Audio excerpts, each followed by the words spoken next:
కులము మతము ప్రాంత పేరు మీద పనికిమాలిన పంచాయతీలు పెట్టుకోకుండా బ్రహ్మాండంగా 10 ఏళ్ల పాటు కంటికి రెప్పలాగా హైదరాబాద్ నగరాన్ని కాపాడిన ఘనత పెద్దలు కేసీఆర్ గారిది. మరి ఇప్పుడేమైతున్నది? మీ కండ్ల ముంగట్నే కనబడతా ఉన్నది.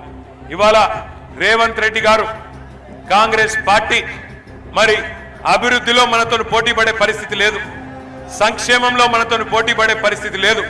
అందుకే మడిలో ఉండే రైతును మోసం చేసినారు, బడిలో ఉండే పిల్లల్ని మోసం చేసినారు, గుడిలో ఉండే పూజారుల్ని మోసం చేసినారు, మసీదులో ఉండే ఇమాము మౌజన్లను మోసం చేసినారు, చర్చిలో ఉండే బిషప్లు ఫాదర్లు పాస్టర్లు వాళ్ళని మోసం చేసినారు.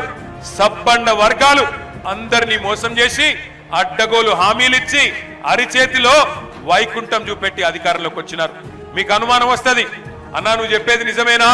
మరి 2 ఏళ్ళైంది కదా, ఏం చెప్పిండ్రు కాంగ్రెస్ వాళ్ళు నిజంగా అని ఒక్కసారి మీకు గుర్తు చేయవలసిన బాధ్యత నా మీద ఉన్నది. ఇక అందుకే ఈ టీవీలు పెట్టినాం. ఎందుకు?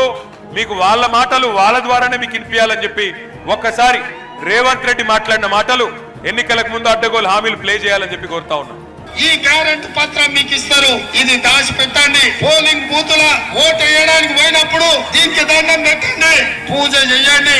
దేవుడా మా కష్టాలు తీరాలి, ఇందిరమ్మ రాజ్యంలో ఈ 6 గ్యారెంటీలు అమలు కావాలి అని మనం దేవుడిని మొక్కుని దీనికి పూజ చేసి డిసెంబర్ 9, 2023 ఉదయం 10:30 గంటలకు ఇందిరమ్మ రాజ్యం 6 గ్యారెంటీల మీద తొలి సంతకం పెడుతుంది. 100 రోజుల్లో ఈ పథకాలను అమలు చేస్తా.